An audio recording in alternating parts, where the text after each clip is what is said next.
Analiz verərkən nəyi yanlış edirsiniz? Hər kəsə salam. Bugün laborator analizlərlə bağlı vacib bir məqama toxunmaq istəyirəm.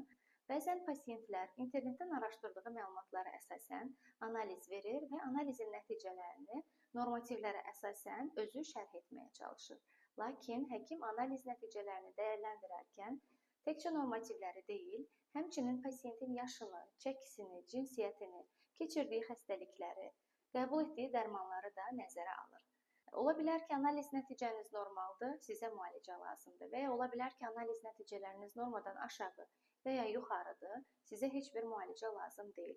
Ona görə də analizlər mütləq şəkildə həkim tərəfindən təyin edilməli və həkim tərəfindən dəyərləndirilməlidir.